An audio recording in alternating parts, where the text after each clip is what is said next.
Today I'm going to continue on with the work that needs to be done in the aft cabin.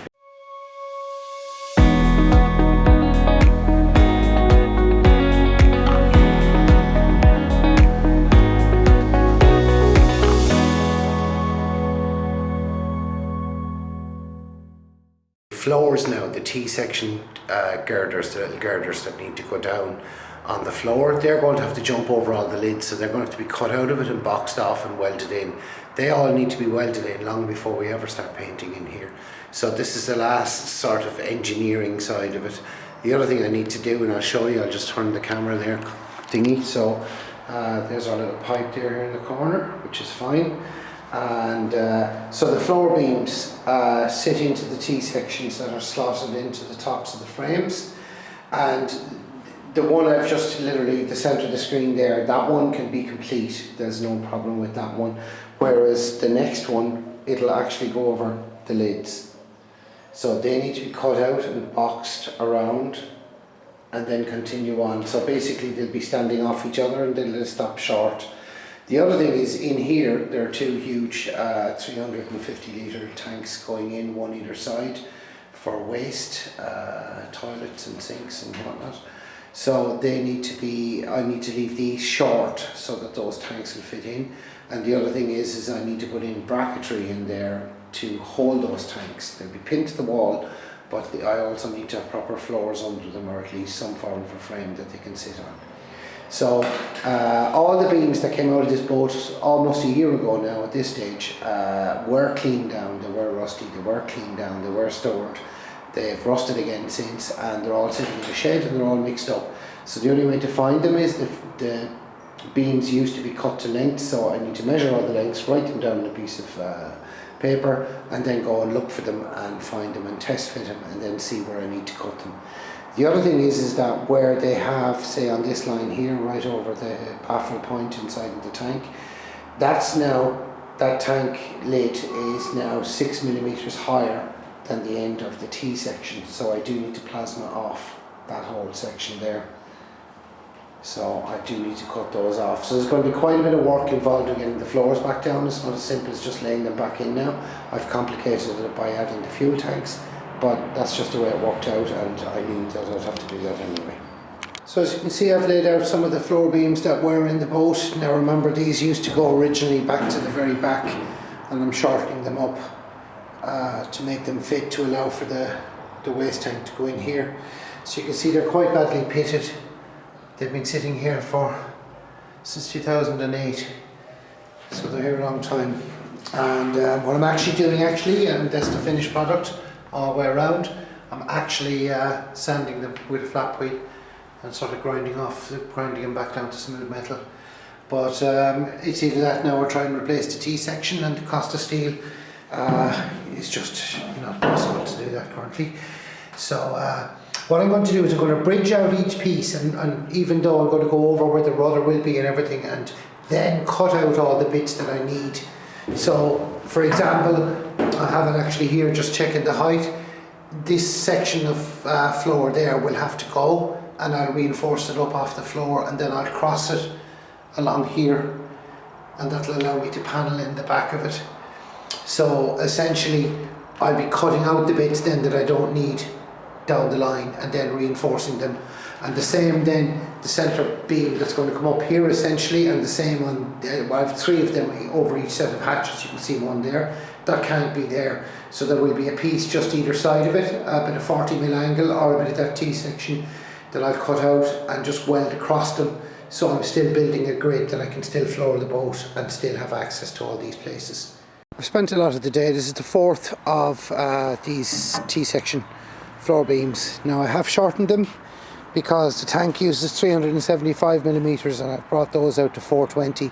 I can literally put the floorboard in, or the sheet of timber in closer as I need to, but the steel doesn't actually need to go in anyway. You can see that there's some rust on them. A flap wheel is taking them off. They're looking like new. Just literally taking the little touch off them, but at least they're going in. I'd love to have them blasted, but that's out of the question at the moment. Just no way of doing it. And so basically it's just a case of taking them down by hand. They literally take about half an hour a piece to do. but it's slow and monotonous.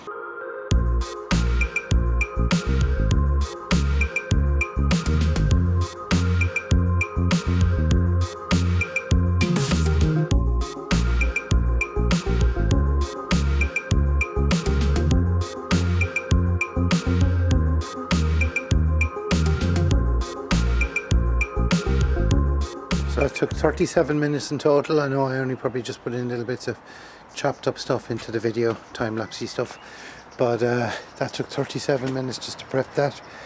It's the fourth one I've done today, and to be honest, I can't afford even to change those steels if I wanted to, and I can't get them blasted, so the only way to do it is put them back as new and restore them. So this is just another bit of the restoration process of putting Shibumi back together and going forward. However, I do have the main 4 beams now ready to go, including that one, and that'll allow me now to start bridging out around the manhole covers, the 6 of them on the over the tanks. And I do have I'm going to put 40mm angle iron in there, so, and then bits of this stuff as well then to top it up, so it'll be fine. One thing I'd noticed was that I have this T section here cut, but the frame ahead of it doesn't, and the one above it doesn't, because you can see the whole shape changes and the level of the floor changes. But that means effectively from here, so the idea was, I think, that you just butt weld that to that, and then you do your own thing for there. But I've checked this because I now have level above, and it means that I can actually butt weld it to the underside of that flat on top of the frame there. So in order to do that, I'm now going to transpose using just the end of a brand new section of steel, well, recycled we'll call it, and I'm going to slot it into that, get it level across these 2 points here, you'll see it all in a sec, and then mark that up and then grind it out.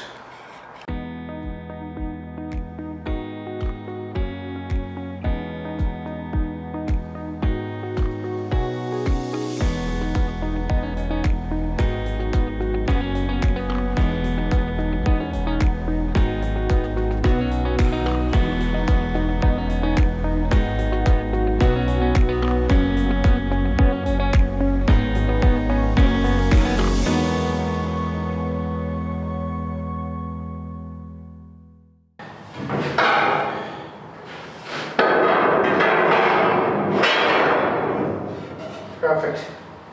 So I cut this one off camera, it's done. And to match the other side now, I'll be using ones that haven't been cleaned and sanded down yet, but basically it's the same length as the one beside it, and it just comes shy to this point here. I think that's in the camera, it is. So it's actually identical, I've just measured it there now, 2 meters, 7 centimeters and a half, so 2075. I go and cut one of those, this is slot in, drive forward, and then it can be cleaned tomorrow when I can make noise outside. But essentially that's the full width of the floor done, and then it's just the little pieces I need to do to piece it out so I can start cutting angle tomorrow and all of those things. Now these were all laser cut, these slots here, so once I have measurements for one set they should all be identical. So that's the good thing there. These are on, the centre is on 900 centres, and I think these are 8s, but the centre is 9. So it's 450 either side, and then 400 thereafter. So that's how it works. So now we can see we have a flat floor appearing. You can see the gaps there where the tanks are going to go in. But now we're floored out. You can see there's barely just a gap underneath between the tank and the thingy and the top tees. But remember, they're all welded in solid, they're never going anywhere. So what I will probably end up doing is just putting like a bead of sealant there before I do the final painting, and just literally just caulk it off so that nothing can ever get in there. And then epoxy it, and sure, it's gone over then. So tomorrow what I'll do now is, before I go in, that little bit of timber there was actually a notebook, and I'll take my dimensions for all the different hatches here, and then tomorrow in the morning I have a cutting list, and then we can actually start welding in the floors and then a couple of sheets of timber, and we have floors.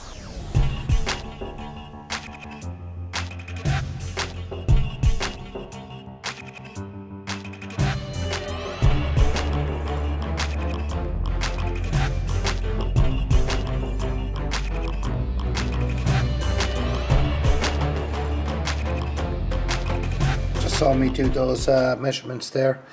And those measurements there are the actual gaps between the sides of the T's. And look, I'm actually in the workshop.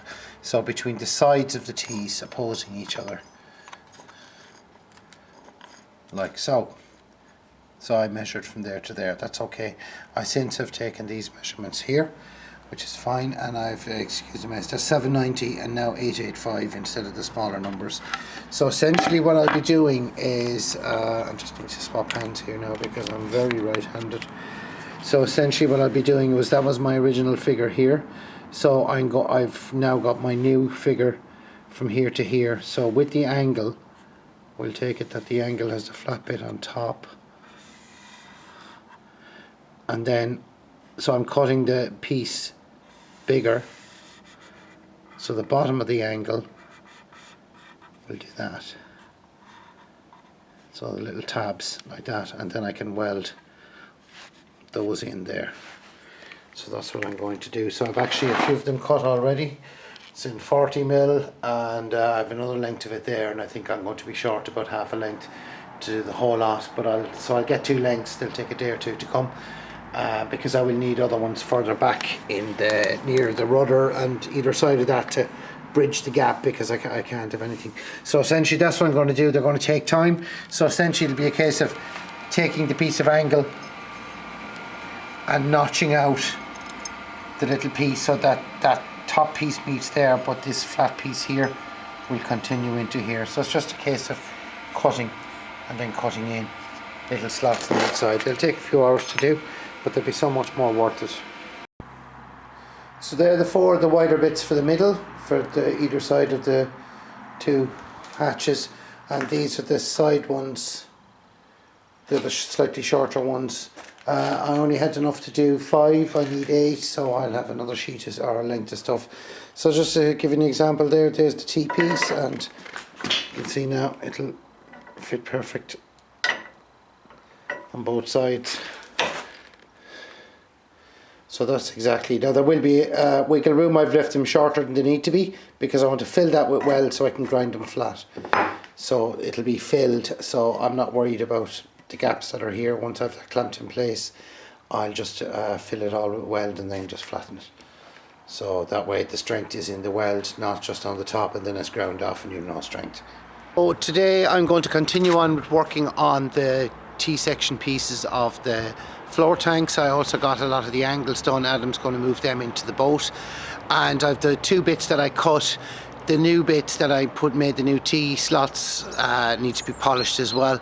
So one of the beams that you might have noticed in what I've done already is sitting quite proud on the tank. So I'll just rotate the camera here, and I've literally just, you can see the little black line there, I literally just drove along it, and I'm just going to take that bit down by about 3mm, and that'll give me the clearance just above the tank. Now I thought I'd have to do this for all the parts for this T section, but luckily I've only to do it just in this one out of all the ones that are crossing it, so that's 1/6 of what I thought I'd have to do.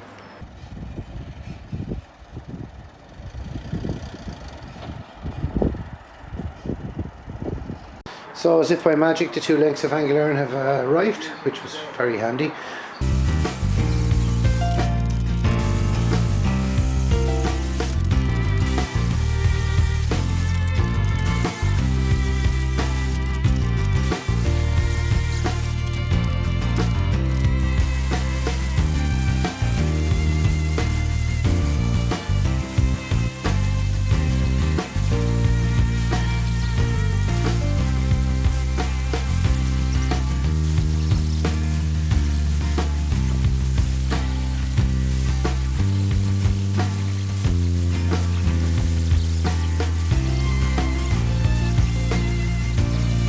I think that took all of 20 minutes, 25 minutes between cutting, notching and fully sanding them.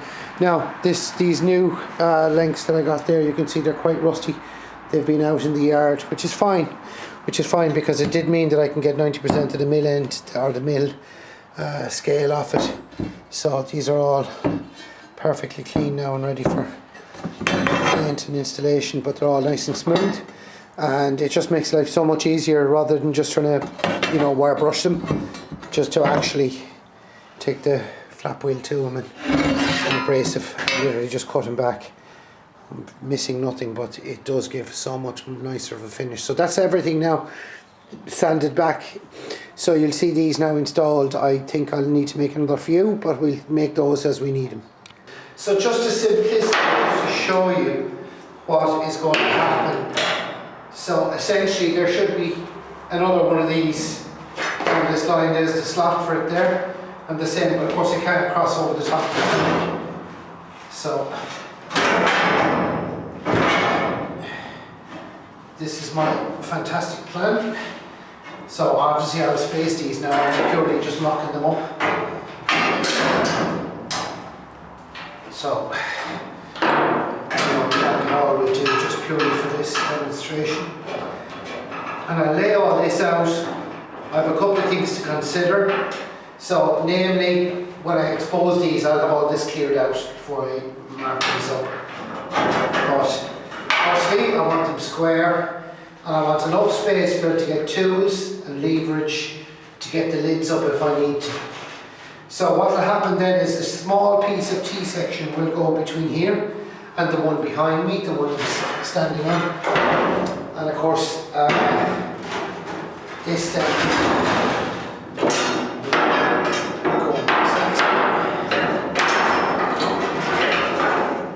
should we use the trigger clamp?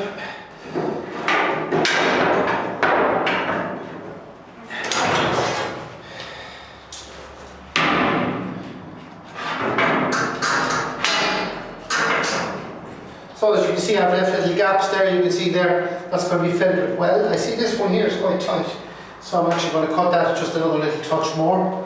Now the other thing I've done is I've made extra ones because at the back of the rudder, I'll show you that now, at the back of the rudder area, just move the camera, so that's how it's going to be, and then the little T-section will go through the middle of that, over this T where the marker is just pointing at, and onto the one at the back. So there's the 4 then for that side. So I've cut an extra one here, and I will end up making a few more because obviously I can't go out over the top of the rudder, which is right there, and I've got the steering ram in the way under this one. So I'll be putting, just steady the camera again now and get down here. So, where's the steering? There it is, there in the picture. So I'm just pointing to it now. So I'll be chopping away a bit of this and I'll steady it off the floor, and then I'll join it onto the next beam, which will go back. So the whole thing will be just a grid, a big huge grid at the end. So that's it really. So folks, I'm going to leave it here on this video. I think we got an awful lot done this week. I absolutely really thrilled with the floors. As I said would happen, we're nearly there with those, all the little bits and pieces. The exhaust is in, we've had to restore a lot of metal, and that's all come up fine.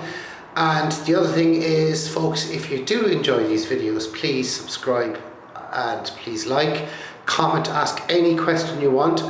The other thing we do is we do have, the links will be at the end, an Instagram page, and we also have a Facebook page, and please use it for any way you want to chat amongst yourselves or ask any questions or anything like that.